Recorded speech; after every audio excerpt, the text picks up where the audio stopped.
Check, check, checkity check. Are we live or what?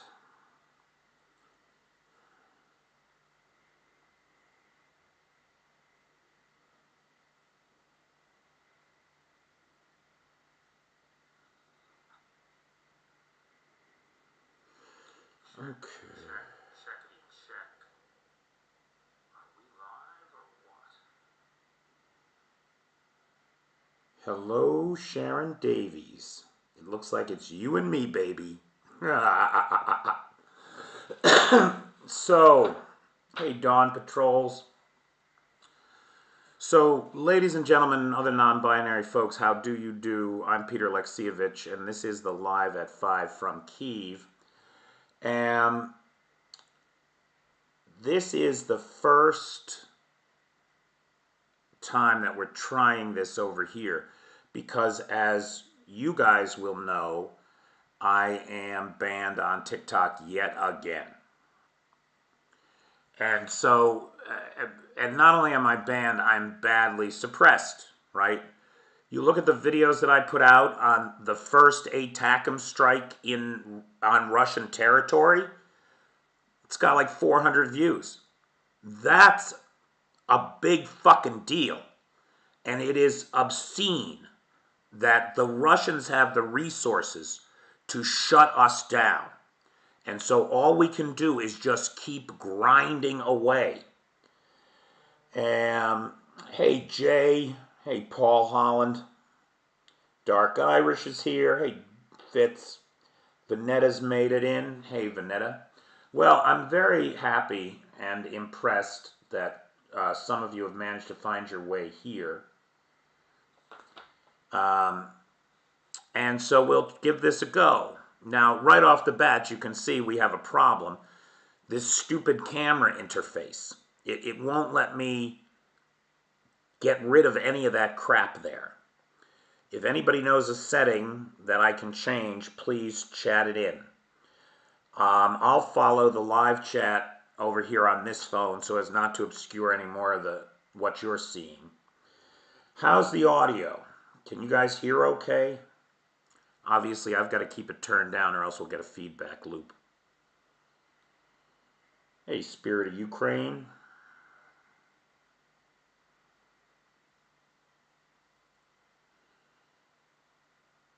There does seem to be a delay, too. Mysterios Row, hey. Hey, Lars. It's good, Fitz. Okay. Hey, Nightshade. Audio is great. Okay. All right, so, ladies and gentlemen, and other non-binary folks, welcome. This is the first in this series of Live at Fives to come to you from the YouTube. And let's take a look. This is going to be another problem. Every time I advance the slide, this is going to come in. Okay. So I want to give a special shout out and a special thank you to some guys who I am now calling the board of directors. I was thinking maybe the Rat Pack. They are here in alphabetical order because there's no fair way to rank them. And it's not a competition, right? There's 100 people that make this channel happen. Literally, 100 people. But these 5 guys in particular are stalwart bedrock supporters of the channel who every time I have a problem, they help me find a solution. And that's Ballerina, Bobby, Dark Irish, Jason Willis Starr, and Lars. And that is Lars from Encino Tech. And not to take anything away from our Lars, right, who's got the Alexievich archive and is such a hardcore supporter of the channel. But these 5 guys are the sponsors of the YouTube Lives this week. Whenever you see them around, thank them because they have a direct impact on the quality of my life. And I'm very grateful. Okay, so having said that, let's take a look at the news. Now, last night's missile and drone attack was a probing attack. That is to say that they only sent 4 drones and they sent 2 missiles. Now, the missiles are said to have not reached their target, but they are also not said to have been shot down. So I don't know what that means. Were they diverted with electronic warfare? We don't know at this juncture. But of the 2 missiles that came in last night, neither hit their target. Of the 4 drones that came in, 3 of them were shot down. 1 of them fell victim to electronic warfare. Now, I want you to think about that with me for a second. In the entire country of Ukraine, a country that's almost as big as Texas, almost, the Russians sent 4 drones. 1 of those drones came to Kyiv, and 1 of those drones circled this apartment, circled downtown Kyiv. We know that because I recorded it last night so that you could hear it. Now, why on earth would they send only 3 drones? Well, when they send 3 or 4 drones, that's a probing attack, right? They're doing reconnaissance. They're looking for targets. They're looking for where air defense is located. They're looking for pathways to avoid air defense. And clearly that drone that came to Kyiv did a fine job of avoiding air defense if it got here. And we know it did. Now, given the state of the ammunition dumps in Russia, is it possible that what we will see tonight is a scaled attack? Lots of drones, lots of missiles.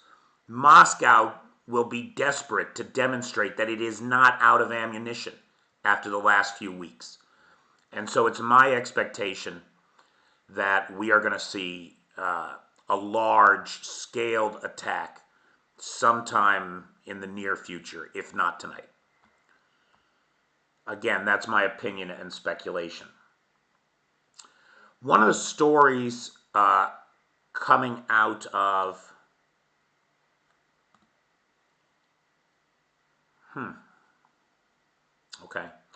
So one of the stories coming out of Russia today is of Yuri Anikov, who's one of the top aerospace forces communications commanders. He was head of the 678th Communications Center of the Aerospace Forces in Moscow. A suicide note was found. He was found in a park surrounded by empty bottles of vodka and pill packages. His suicide note found at his home said that the conditions of the work environment were nightmarish. And despite his resistance to the his words, the criminal orders of command, of the VKS command, he was unable to do anything to stop any of it, or to urge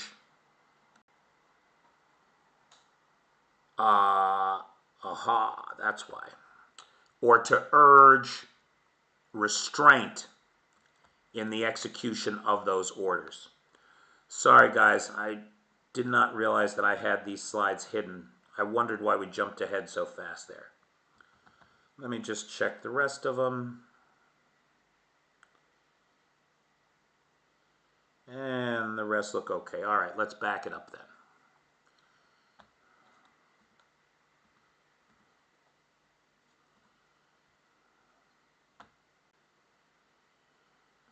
Now, the big news, of course, from this weekend were the attacks against the ammo depots.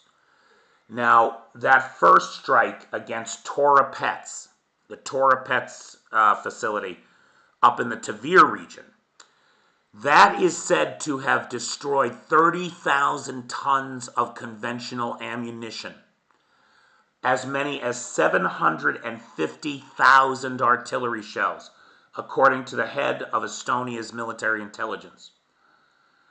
At the current rate of 10,000 shells a week, which is much lower than I thought.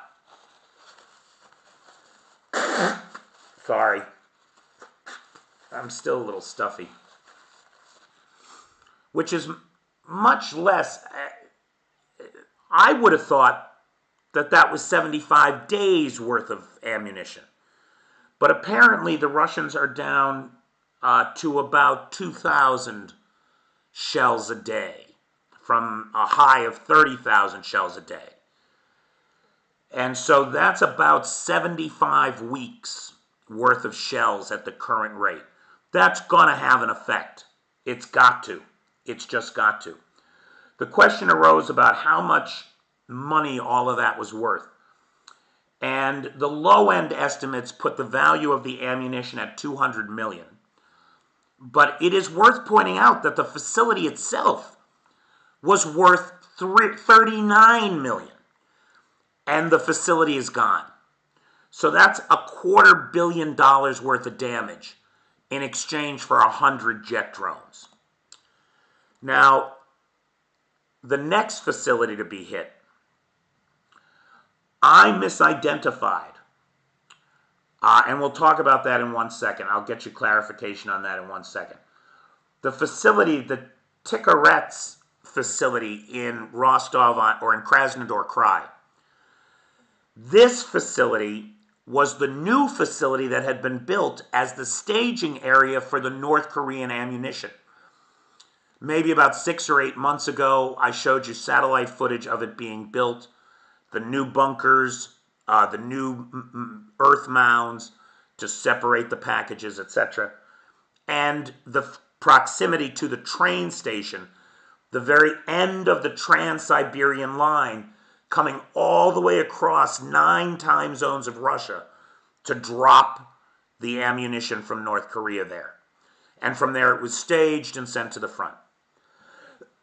This explosion was so big that it not only took out the ammo dump, but it took out the rail station that supported the ammo dump. So the trains, the mechanisms by which ammo gets to the front have been badly hurt there in Krasnodar Krai. And then finally, of course, we saw that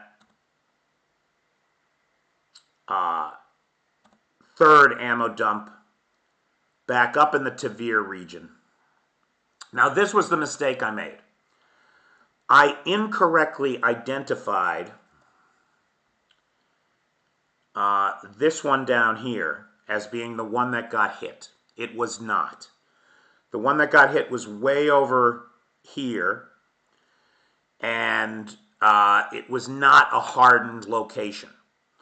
So this is the North Ossetia, GRAU facility. That has not been struck. So I just want to be clear on that.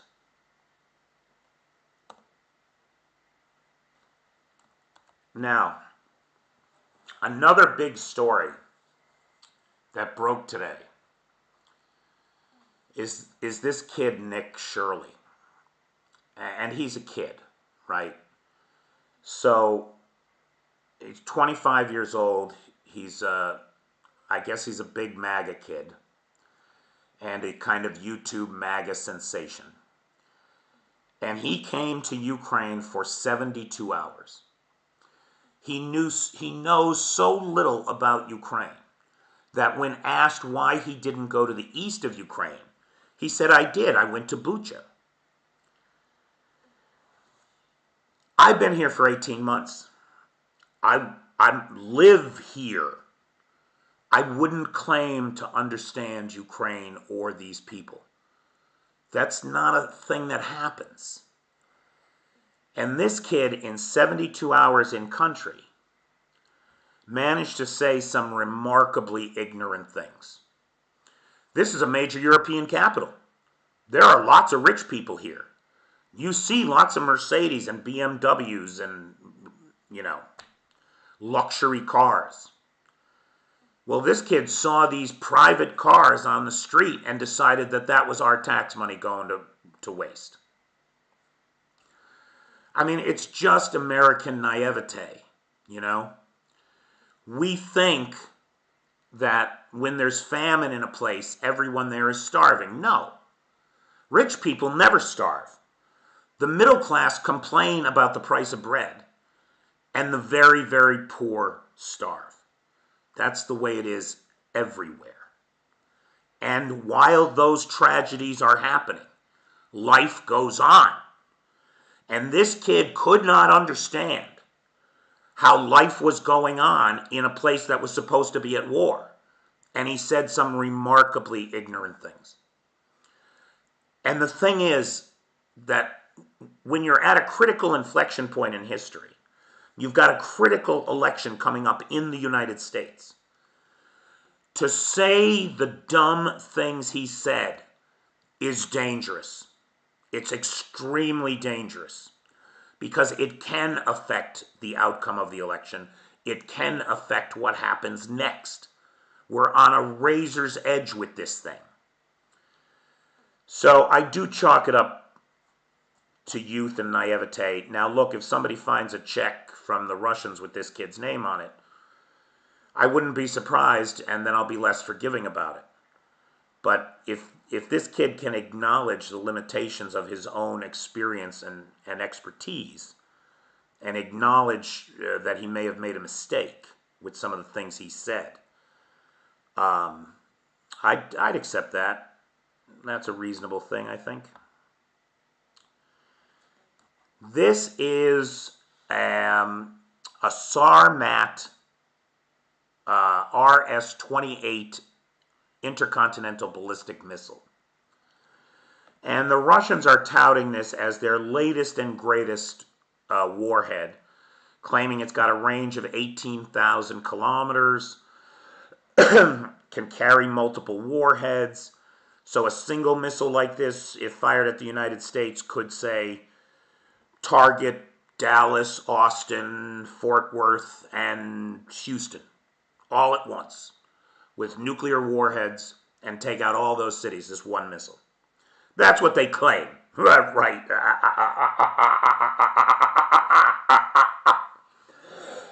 Because in practice, the Sarmat is pretty fucking disappointing, boy. The last 4 tests of this thing have failed in dramatic fashion. None less than this past week's test or weekend's test, in which the missile detonated inside of its own launch silo. So this is a missile silo pad here. If you look over this way, you can see this dark area. That is a crater where the silo used to be 85 meters across. That's about the length of a football field. So it put a hole in the... Now, this was a test flight. Why was this missile armed? Or was it? It probably wasn't. If it's a test flight, you use a dummy head, right? So that crater right there is just the result of the liquid fuel. This missile, they were doing a test of, as I understand it, as we understand it, they were doing a test of the liquid fuel refueling process. They wanted to make sure that they had that all ironed out. And that is the crater that resulted from just the fuel exploding, is apparently what we're looking at there. Because it shouldn't have had a warhead on it, not for testing. Now, we talked about the untimely demise of Commander Anikov. And you have to wonder, I mean, there's so many people get thrown out of windows. There's so many people that they serve polonium tea to or that just disappear. Was this legitimately a person who took themselves out? And while we don't know for sure, I don't believe that the suicide note that was so critical of the Russian high command would have surfaced if it weren't legitimate. There are reports of very high rates of self-unaliving. Well, wait, I'm on YouTube now. Can I say suicide? I don't know how the YouTube censors are. But there is a high rate of suicide among Russian troops at the front. You know, they know they're dead, and some of them choose to take themselves out. They're either going to get shot by the enemy or they're going to get shot by their own people. I'll tell you, I would not want to be a Russian soldier under any circumstances. The Ukrainians are amazing with their innovation, and the drones are just getting crazy. I mean, holy Terminator 2 Batman. The video of this large 6-prop copter dropping a robot dog on the field of battle is ridiculous. Absolutely ridiculous. Now, you can see in this test, not everything went right. Do you notice the dog's one front paw is extended, right? It should be collapsed for safely dropping it on the ground. But for some reason, it was out and it couldn't retract properly. Still, it didn't bother the drone, because let me tell you something. When they drop that dog in the field, it falls to the ground like a rag doll dead. You would think, oh, this test is over. Then suddenly, in the most disturbing way possible, it springs to life. Holy shit. Expect more of this. But the drones are crazy. This is really very upsetting. This car held what we think was a family, a mother, father, 2 daughters. It was hunted down by a Russian drone in Dnipropetrovsk. The Russians are using drones to hunt civilians, apparently for their own sick pleasure. We have lots of reports of civilians being hunted by drones in the streets of Kherson. Little old ladies trying to go to the store to get some food or water. It's awful. In this car, the father and the 4-year-old made it to the hospital and were still breathing at the time of this recording. The mother and the 12-year-old did not. And this is happening every single day here in Ukraine. As long as the occupiers are on the temporarily occupied territories, they are going to hunt, murder, rape the locals until there are no locals left. They have said that that is their stated goal. And I think we should believe them.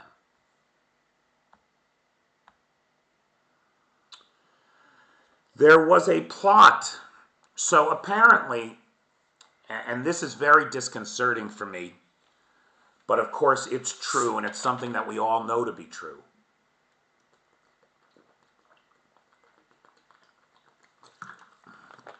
Ukrainian society is fully infiltrated by Russian saboteurs and actors. They're everywhere. And there are sleeper cells in this country. There was a sleeper cell in Odessa. The cell was supposed to take some action when the full-scale invasion happened, but the requirements for that action never came to fruition, and so they went dormant. Blended into life. I mean, I think I was just in Odessa. Any one of these guys could have waited on me at a restaurant, could have driven my cab, could have assisted me at a shop, sized my shoes, whatever. Integrated into the local society until they were recently reactivated as part of a plot to violently overthrow the regional government of Odessa and seize power there. That was their plan. They had successfully recruited, according to the SBU, a double dozen locals to assist them with this plot. Now, here you can see displayed some of their tactical vests, equipment, helmets, etc. This plot was foiled, but how many more plots are there? And how many innocent bystanders are going to get caught up when these plots attempt their violent seizure of power here against the will of the local people? So good on you, SBU and General Budanov. Now, on the front line, there's a couple of things here. This is Vovchansk. Hey, Bobby, look, in Russian, it's Bobchansk. No, it's Vovchansk. Anyway, if you take a look, you can see that there is that area in red that is separated from the rest of the area in red. That area in red that's separate, that's the aggregate plant. That's where 400 Russians were holed up and cut off all summer from the rest of the forces. We have word now that the aggregate plant is being shelled by the Russians, which means that it's in the hands of the Ukrainians. And all 400 of the people that were trapped there have been unalived, or, according to Ukrainian reports, they starved to death. Now, I really want to drive this home. This is the Russian enemy. We ask ourselves, like, how long can the Russians hold on? How long before they revolt? How much pain can they take? They're nowhere near their breaking point. They are starving themselves to death rather than surrender to the Ukrainians. That says a lot about who the Ukrainians are fighting here and what they're willing to put themselves through for the sake of almighty Mother Russia. The last map I saw, this map is a little bit old. At least this block is now in Ukrainian control. And I think really the Ukrainians have probably cleared out most of these 6 blocks of Vovchansk and pushed the Russians back up here into just the northern part of Vovchansk. There is even a chance that this line could collapse and they could get pushed right back to Russia. At which point, I think the Ukrainians are not going to stop. I think they're going to roll right into Belgorod and hook up with the Kursk forces. That's what I think. When they destroy this incursion here, I think that's the next move. No frontline changes in the Pokrovsk direction. In Zaporizhia, for the very first time, we are seeing glide bombs hit residential buildings. So 7 glide bombs came in yesterday, and there was 1 unalived and 26 wounded at the time of recording.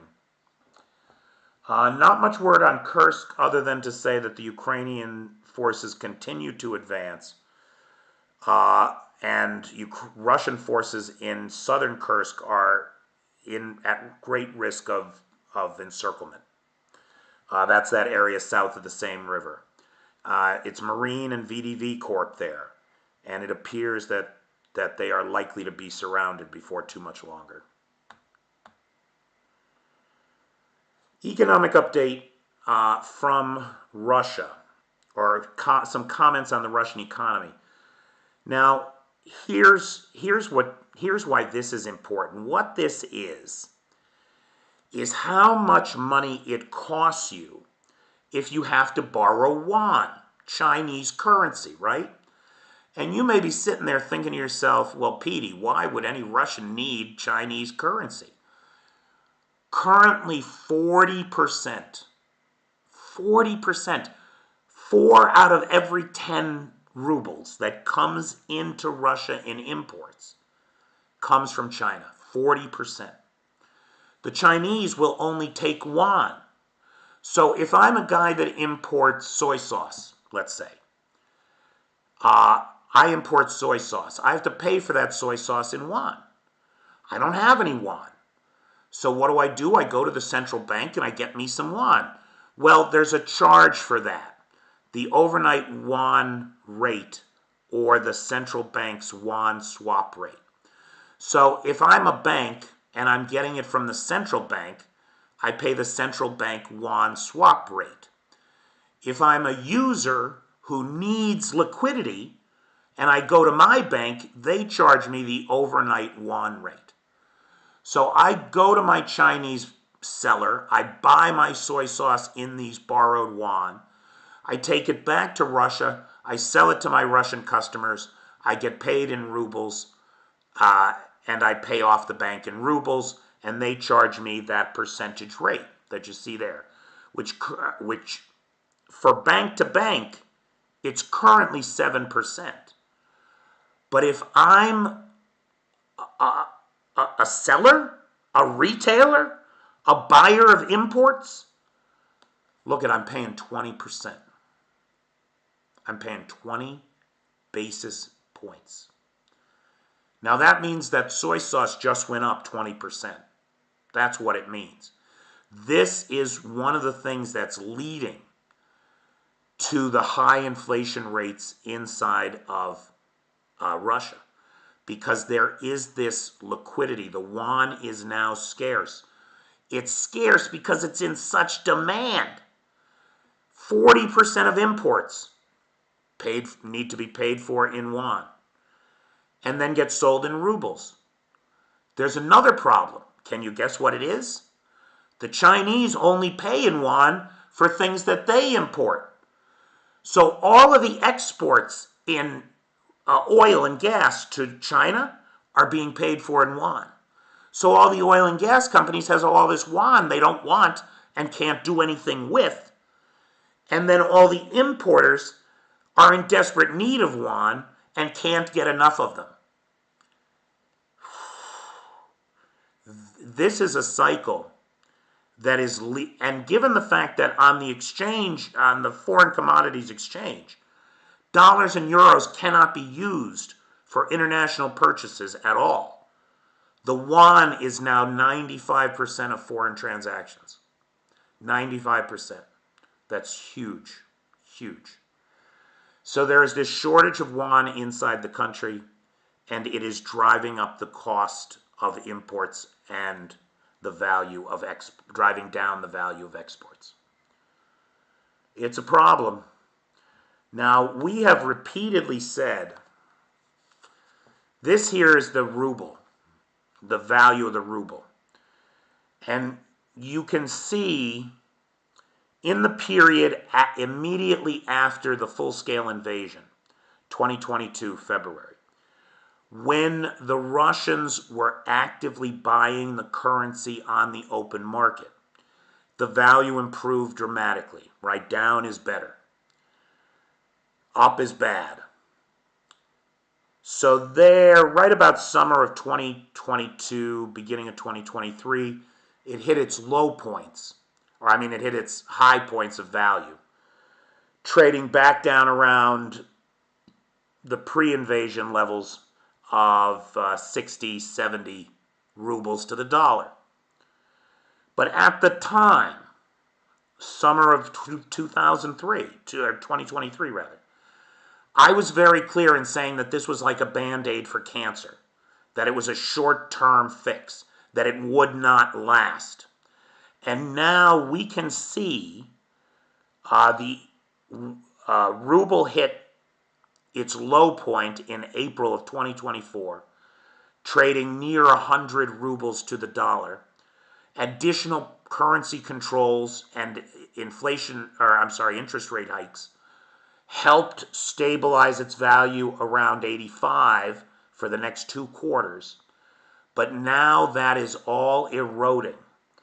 And when I took this screenshot, the ruble was at 92.35 to the dollar. Just today, I took another screenshot. It was 92.52, so eroded another 20 kopecks. And we're going to see this, even with even with interest rates at 19% now, the ruble is dead as a foreign exchange currency. That's not according to me. That's according to the Yale School of Management and Jeffrey Sonnenfeld's team, who declared the ruble as an international currency dead. We may be looking at the yuanization of the Russian economy. It could be that locals will abandon the ruble in favor of yuan for its stability and international exchange. That remains to be seen, of course. Now, the UN General Assembly and international news. How many people are still here, I wonder? 39! Amazing! Max Power is here. Nicola Jones. PH. Nightshade. Richard Prexis. Nice. Rob. I don't know if that's Rob Walker. Maybe that's Rob Walker. Rob 180. BHP. BHP. Mr. Wright. How do you do, Mr. Wright? Stephen Branch. Hello. Darlene. How you doing, Darlene? Spirit of Ukraine. All right. Well, how about that? Oh, no, that's top messages. Messages are 39. How many actual people are here? Do we know? It must say it someplace. Hey, Chef Deb. Joe Mouton.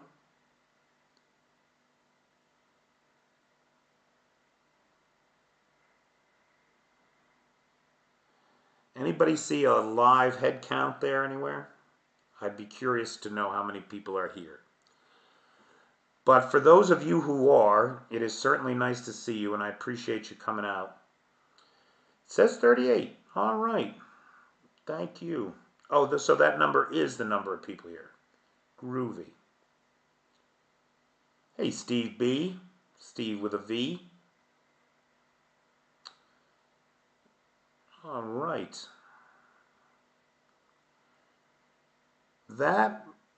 I'm pretty happy with that, I gotta tell you. I was really thinking I would be here alone. In the past, when I've tried to do this, it was just me and Bobby. And that was it. All right, so let's see. It is a big week, boy. Zelensky has a big week ahead of him. The world has a big week ahead of it. And let's see if we can make some sense of what's happening in New York. So Zelensky has a big week at the UN. Tomorrow he addresses the Security Council. Wednesday he addresses the General Assembly. Thursday he meets with Joe Biden and Kamala Harris to discuss the victory plan. He is not meeting with them together. He's meeting with them separately, apparently. So he'll present the plan individually to Biden and then to Harris. He has talked about, he has made the offer to meet with Trump and present the plan to Trump. Now, that is not currently scheduled, as far as we know. But for the love of God, Volodymyr, if you meet with this son of a bitch, I hope to God you lie through your teeth to him. Because every single word you say is going back to Moscow. Make no mistake. Insanity to even meet with this cunt, in my opinion. President Macron has made his first public statements since really taking a beating in that election this past summer, that July 4th election.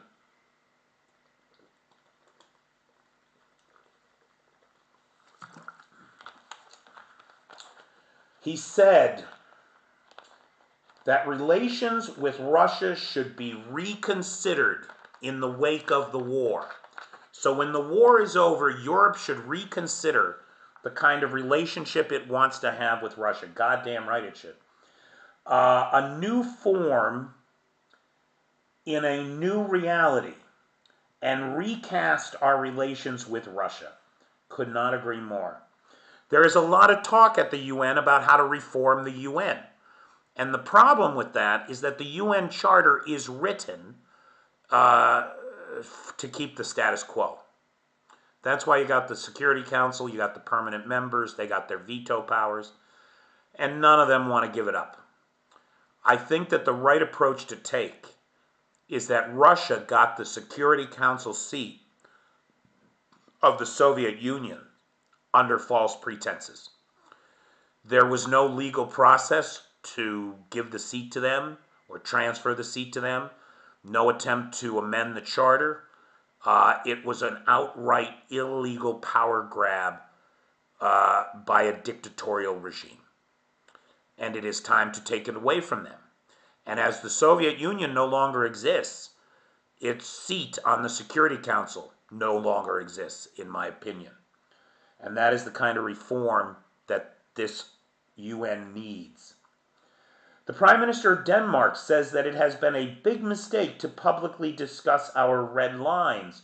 We must stop this and not delay the delivery of aid to Ukraine. Putin's concessions will not lead to peace. Russia is continuing to destabilize the world with hybrid warfare.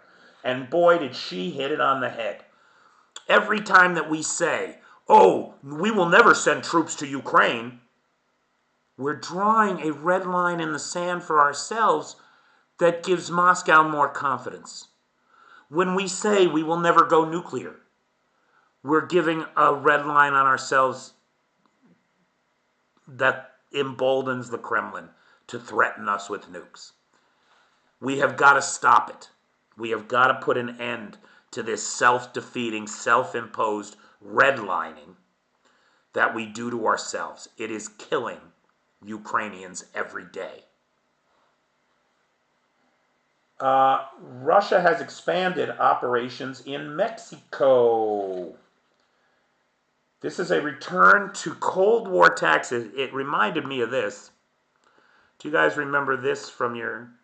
Oh, I forgot I had some different UN slides for the UN piece.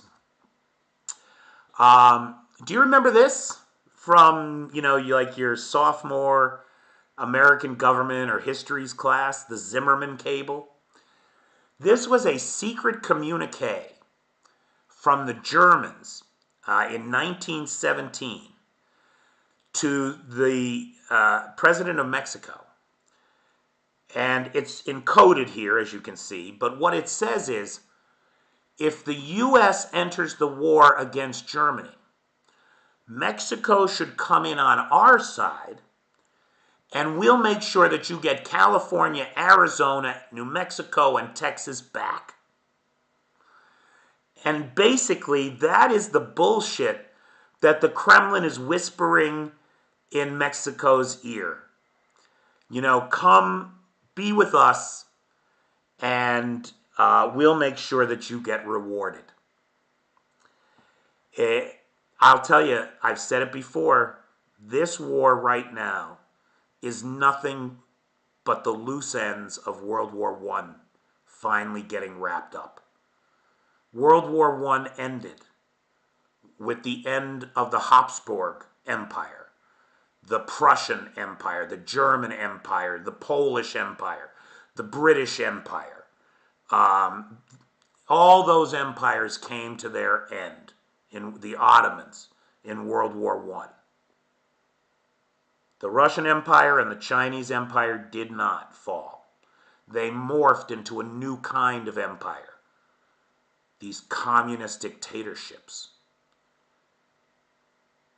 Those empires must be won over to the rule of law in a rules-based international order. Or this shit, and people are going to keep dying for as long as they exist. It is just that simple. So Zelensky will present his victory plan, and we have learned the 4 points of the victory plan, but we don't have any details. They are around security certainties, like membership in NATO. The Kursk offensive is part of the victory plan. It gives them land, Russian land, to bargain with. Specific advanced weapons is point 3, but we don't know what those weapons are. We could guess, but what's the point? Let's wait until Zelensky tells us. And then the 4th pillar of the victory plan is economic recovery assistance from the partners. And the timetable for this has some urgency to it. October through December is when he wants to see these plans devised and implemented. Apparently, it's because he wants it to be done before Biden leaves office. And I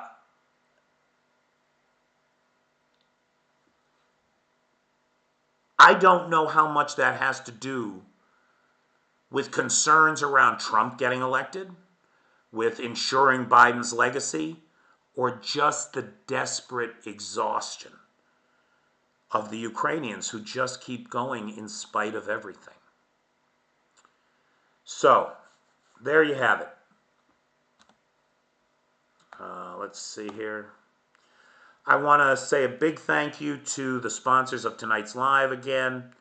The board of directors, Ballerina, Bobby, Dark Irish, Jason Willis Starrin, and Lars from Encino Tech. Big thank you to the mods. I know Jay and Vanetta were here. Probably PT is here too. And I know Cheyenne was off tonight. Big thanks to Lars Magna, who's got the Alexievich archive and the Discord server. And then Nightshade, who has the Peters Peeps group on the Book of Faces, where these lives get reposted. And then that brings us to the final Q&A. So, what time we got? Wow, 6 minutes to 1. Okay. Hey, Roberto. Roberto S. Is that Bobby? Bobby.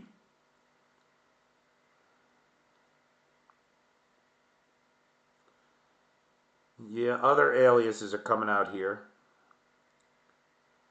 Hey, V. Hey, Sarah Bradshaw. PT is lurking someone. Nicola Jones, I can see your hearts.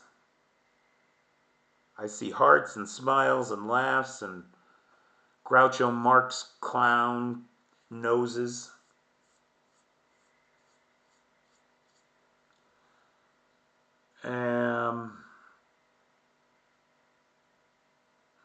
So there is definitely a little bit of a lag here between what I'm seeing and what you guys see.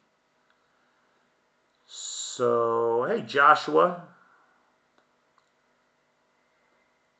I am really grateful that so many of you were able to come out tonight. Thank you. It really is a big help if you're not alone doing this. What is the difference between Russian and regular flu? A, you get sick from regular, but some Russian flew out the window. Ha ha ha ha ha ha ha ha ha ha. Oh, Russia. That's our Russia. No doubt about it. So guys, we got just 4 minutes and it's just us here. Questions, comments, points of observation. Got you on my TV, computer, and smartphone. Nice, Bobby.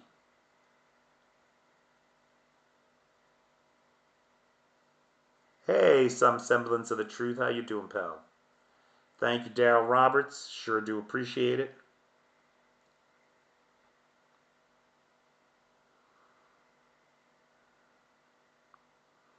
So again, big thank you to the board of directors. I had a problem this week and those 5 guys solved it. Cannot thank them enough. And that is not to take away from everybody else. Eli, Beatricella, Chris Carter, Dan Ballard, Arn. The list goes on. There's 100 people that without them, this channel would not exist. So if you are one of those 100 people, I'm very appreciative. Thank you. All right, if nobody's got anything, we'll end just a couple minutes early. I will try to figure out this camera and some other stuff here and try to make this better for tomorrow. But tomorrow is a real tough day for me, so it might just be my big old face in the camera tomorrow. All right, kids, make it a great day. Thanks so much. I don't even know how to close this, so we'll see how this works. Let's see.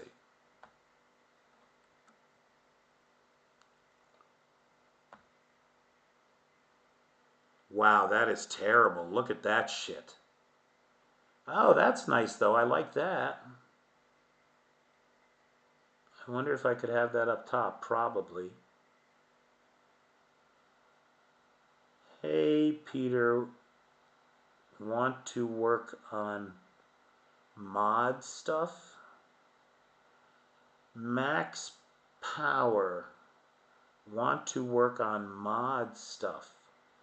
I don't know if I really know what you mean. Can you send me an email? Peter Alexievich, P-Y-T-O-R, Petor, P-Y-T-O-R, Alexievich at gmail.com. Would you email me, Max, and explain what you mean? Did you see the video of the Russian soldier in confinement because he refused to carry out his orders to attack the Ukrainians? Nicola, I've seen video of dozens of Russian soldiers in what they call punishment rooms. I don't want to go into it. You can guess. So, I mean, there's dozens of soldiers like that out there on the front. Thank you, Maria. Thank you, peeps. Oh, Max Power is PT. Oh, well, then just text me on TikTok, PT.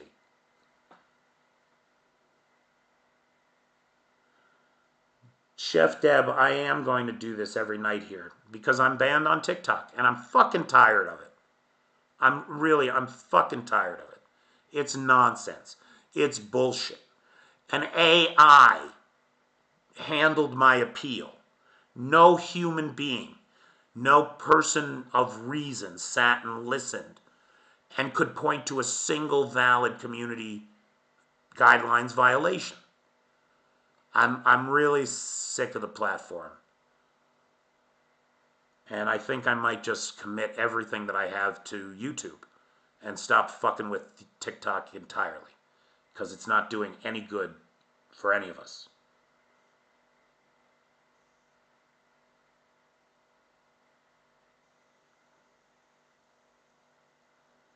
PT, you say that like I should know that you're Max Power. How can I keep track of everybody's aliases when on every platform they have a different alias?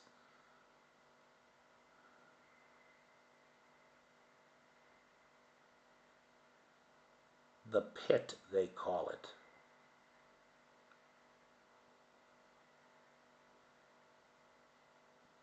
Why was I banned? I was banned for hate speech. Because TikTok is a Chinese platform and pro-democracy voices are responsible for hate speech. That's the bottom line.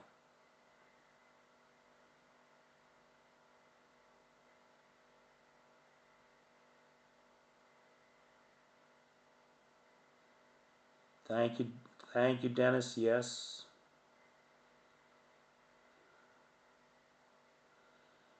It is amazing where you can show a picture and talk about the subject. And Fitz, if I had a little more time today, I could have embedded video. You know? I could have embedded video. So, I mean, this platform is much more suited, but I'll tell you, creating the PowerPoint deck is a lot of effort.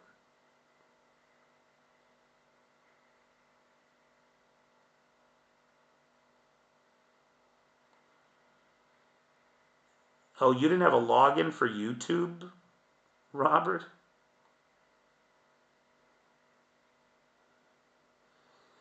Yeah, it takes time. I'll figure it out. I'll figure it out.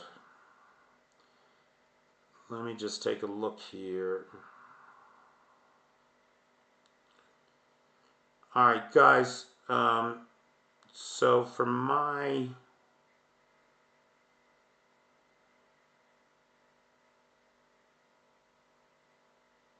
Okay, look. Guys, listen, for me it's 1 o'clock in the morning. I don't want to have a meeting about moderator roles. You guys were all made managing moderators. That means that you have all the rights that you can have as a moderator. Thanks, Dennis.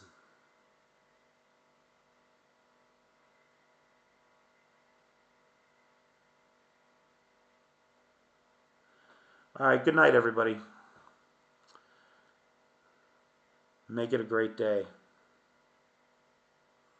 Thanks, Nicola. Night, Peter. Or night, Max.